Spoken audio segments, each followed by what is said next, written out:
Start. निश्चित रूप से आज महिलाओं के गैर पारंपरिक कामकाज के विचार पर लोगों की भवें तनी हुई नहीं हैं।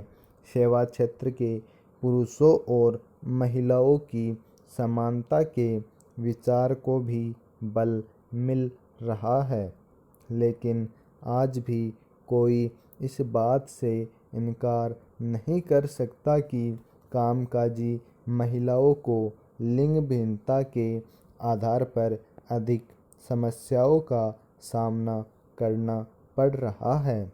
प्रासंगिक रूप से यहाँ यह कहा जा सकता है कि जब हम कामकाजी महिलाओं की बात कर रहे हैं, तब हमारा ध्यान वेतनभोगी महिलाओं की तरफ है। पैरा वस्तुतः महिलाओं की भूमिका के संदर्भ में कानून की तुलना में सामाजिक दृष्टिकोण अति विलंबित है।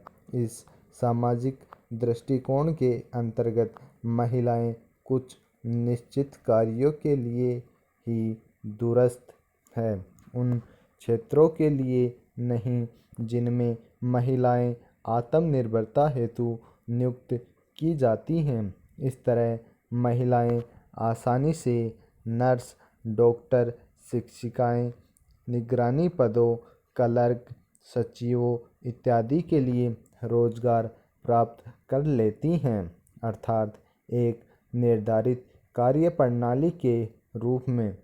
लेकिन यदि उच्च शिक्षा प्राप्त कर महिलाएं इंजीनियर, प्रबंधक अथवा भूगर्भ शास्त्री भी बन रही हैं, तब संबद्ध पदों पर भर्ती हेतु समान शिक्षा प्राप्त पुरुषों को प्राथमिकता दी जाती है।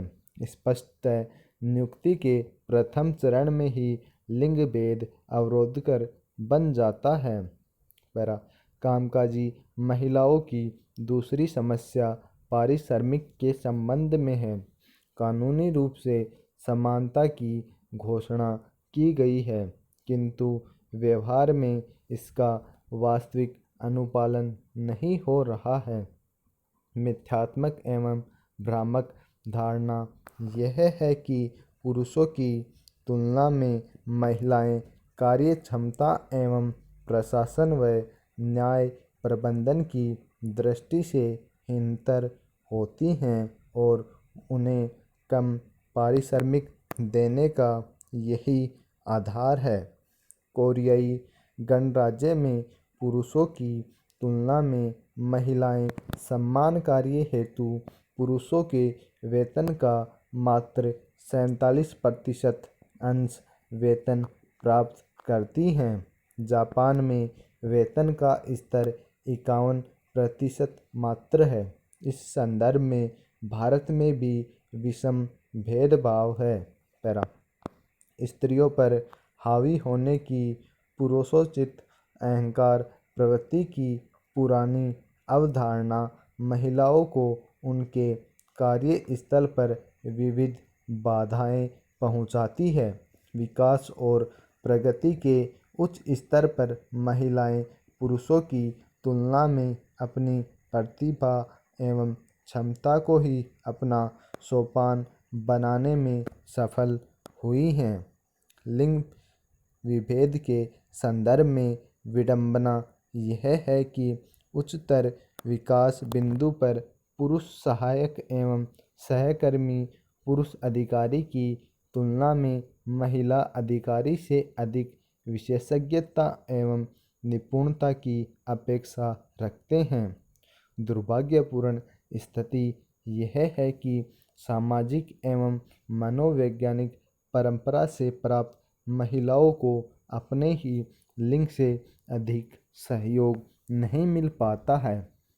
स्वाभाविक रूप से इन विषम परिस्थितियों में काम करने से पुरुषों की तुलना में स्त्रियों को अधिक तनाव, श्रम और हताशा का सामना करना पड़ता है। इन बाधाओं का प्रतिकूल प्रभाव महिलाओं के मानस पटल पर पड़ता है और कैरियर के संदर्भ में वे कम महत्वाकांक्षी होने लगती हैं।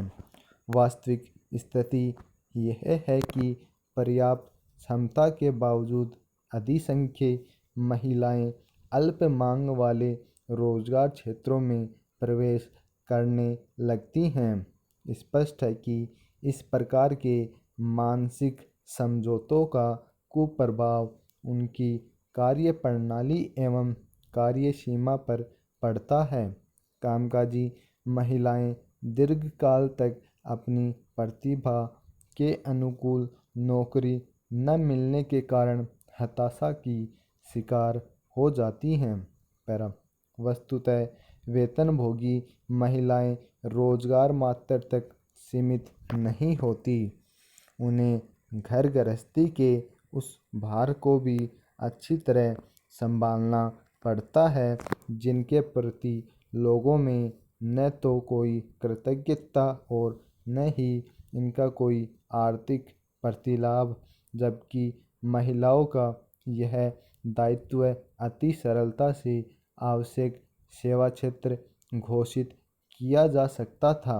यदि रोजगार में महिलाओं के अदृश्य निवेश को सामाजिक पहचान दी जाती तो संभवतः महिलाओं से जुड़ी समस्याएं आज विस्फोटक रूप से अभिव्यक्त नहीं होती, लेकिन महिलाओं द्वारा दैनिक कार्य के रूप में संपादित किए जाने वाले उन कार्यों के प्रति किसका ध्यान जाता है। पूर्णविराम।